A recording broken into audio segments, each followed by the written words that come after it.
Hey everybody, welcome to Slash Bash, where today I am bringing you another Choosing Beggar Reddit video. If you are new to the channel, then subscribe and click on notifications so you don't miss out on the fun. In our first story, a choosing beggar steals their neighbor's identity and then they want her to go to jail in her place. Let's jump right in. About 15 years ago, I was in a car accident, not my fault, and I was awarded $25,000 in insurance money as a result. I took the opportunity to move out of my mom's house and get a cute little studio apartment for me and my cat. The people on either side of the courtyard were very nice, and I made friends fairly quickly with all of the neighbors, despite being so much younger than all of them. After living there for around a year, I met a girl my age, and we became, I thought, good friends.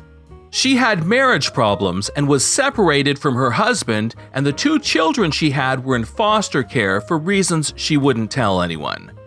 She begged me to help her get her kids back from Child Protective Services, so I got a list of guidelines from the local office, and together, Beggar and I started planning to try and get her children back. I bought her children furnishings and helped her get a job. I even used some of my insurance money to help her get a used car so that she had transportation for her and her kids, and she did get her kids back. They had a small 2-bedroom apartment. She slept on the couch, and her children each had their own bedrooms. The girl's room was decked out in Dora the Explorer furnishings that I had bought for her, and the boy's room was decorated with sports cars, as he requested. It was a lot of money, but I was a sucker and I thought it was a good cause. Soon after getting her kids back, she stopped coming over as often. Her kids came over all the time, but she was usually nowhere to be seen. I found out that she was attempting to settle things with her husband, and he moved in with her, bringing his drug problem with him. I also noticed the sleeping arrangements had changed. They had crammed the children into the smallest bedroom together, pawning off all the toys and furniture that wouldn't fit. Apparently, they used the money on pills.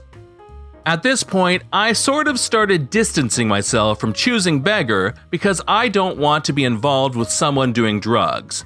I did still watch the kids, however, as I felt bad for them. Their parents were often found loaded up on pills and alcohol. At this point, I was out of insurance money and was working 12-hour shifts with elderly hospice patients as a caregiver. I used a large portion of my income to make sure the kids were fed, since Choosing Beggar and her husband spent all their money on drugs and liquor. It also meant that I very rarely had time to hike down to the center courtyard to check my mail. I'm guessing I had gone a month without looking, expecting that all I had was a few catalogs and several copies of the weekly shopper coupons. I've learned my lesson and I check my mail often now. When I opened my mailbox, I was alarmed by the large stack of government-sealed letters that had been wedged into it. There were 6 separate letters, all of which accused me of a different offense. This culminated in my having 5 warrants out for my arrest and a court date. It turns out that Choosing Beggar had gotten an old used car from a local junk dealership. The car had, if I can remember the list, no tags, an expired license plate, and a missing taillight, so, of course, it was pulled over. Choosing Beggar, being on a probational period with Child Protective Services, meaning if she stepped out of line, they would take her kids away again, panicked and decided that she would lie about her identity. So, she said she was me, and she was driving without a license and insurance because she had forgotten her purse. Which? The first thing I did was go to her and ask what this was about. I recognized the model of car as the same one she was so proud to have gotten after having pawned the car I helped her get a year prior. I didn't even know you could pawn a car, by the way. She smiled at me and simply said, "You don't have a criminal record, so they won't punish you like they would me. You don't want me to lose my kids again, do you?" I'm not sure what she expected from me, but I was beyond caring at that point. I was pissed. The first thing I did was cancel my work for the next few days, and I set about making appointments with a lawyer and the police officer that took Choosing Beggar's word that she was me simply because she knew my name and address.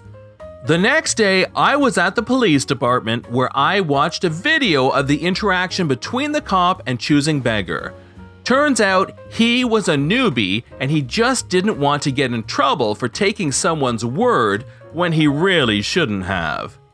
And luckily for me, Choosing Beggar's husband was there and she was instructed to switch seats with him because I can't allow you to drive without proper ID, ma'am. She then walked around the back of the car in full view of the camera. The officer admitted his mistake, since I wasn't pregnant, my hair wasn't a gigantic curly mess, and I was a good foot taller than she was. The next day, on my way out to visit my lawyer, I was waylaid by Choosing Beggar and Choosing Beggar's mom. They were both furious with me for going to the police, and they instructed me to go back to the station and tell them that I made a mistake and that I actually was the one at fault. When I said no, the stuff hit the fan. Choosing Beggar left, but her mother remained. She stood in my way on the path and wouldn't let me get to my car, all the while screaming about how she was going to tell everyone that I molested the children when they were in my care. I was young, and that did scare me a little because I didn't want to be placed on a list for something I would never do. Still though, I recognized that she was screaming these threats in full view of many of the neighbors in my courtyard, many of whom had stepped outside to see what all the fuss was about. The police were called, and she was given a warning. I was asked if I wanted to get a restraining order, but for some reason I said no. Over the next few days, Child Protective Services approached me and I told them everything, all the while feeling like I should have come forward sooner. The children were again taken into foster care, and that is where all of this should have ended, with me learning a valuable lesson. Nope. In the weeks that followed, Choosing Beggar gave my phone number to everybody under the sun. I was called for drugs, sexual favors, and even for loans. One of my car windows was smashed in with a brick, and there was shoe polish writing with the words "lying blank" on the back of the car. At one point, people started coming and banging on the door of my apartment in the middle of the night, and they shattered my front window and broke my bird feeder. I was saved from needing to take any legal action for all of this when Choosing Beggar's husband and Choosing Beggar were thrown in jail for identity theft, buying and selling drugs, all of the charges that had previously been mine, and child endangerment. There may have been more, but I can't remember. Things have been so much better since they have moved into their new accommodations. My apartment building hired 24-hour security because of everything that had happened, and they also installed security cameras all around the courtyards, so I am able to enjoy living in peace again. In story number 2, a bunch of Choosing Beggars make our OP lose her faith in humanity. Recently, my boyfriend and I were trying to sell our PS4 because money is required for goods and services, and we required both. We put it up on multiple buy and sell groups for $250 because even if the system is a bit old by now, we also had 20 or so games bundled with it. We were even willing to haggle because, well, food. We had many people talk to us about it. I was the one who talked to them, but it was my first time doing anything like that, so even though I could enjoy Choosing Beggar stories and reading about scammers and the like, I thought that sort must be few and far between. They were not. 3 people stood out to me. Person 1 was perfectly lovely and cordial. He told me he absolutely wanted the system, but wouldn't be paid until 4 days hence. He said, could we hold it? And we were so happy to have met a nice person like that we said sure. When the day came and it was an hour until the scheduled rendezvous, I texted him to see if he was still working. I got told I have overtime, he replied. I said, we don't mind waiting until later if you want. I just don't want it anymore, okay? Would have been nice if you told us so we could list it again. Person 2 sent me a Facebook message. Hey, is this still available? It is. Are you interested? Can you do 225? 225 would be fine. How do you want to do this? Actually, there was a typo. I meant 170. Thank you, but I'm going to have to respectfully decline. What's the lowest you'll take?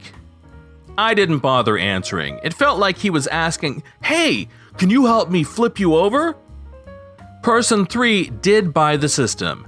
We ended up agreeing on 200 because rent was due. My boyfriend met him outside to do the sale because I was at work. According to my boyfriend, Person 3 came with a buddy. They asked him if he'll take $180. He says, no thanks, 200 or no deal.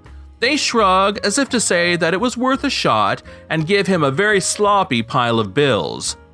Being a meticulous sort of person, my boyfriend insists on counting the money. There was $180 there. They tried to screw him a second time, and when he requested the other $20, they had the nerve to grumble about it. And now I just really don't want to bother with selling things to people anymore because the moral of the story is what the flip? This is John from Slash Bash. Thanks for watching. If you've enjoyed the video and want to see more of them, then please hit that subscribe button. We'd love for you to drop a like, share it with your friends, and we will see you in the next one.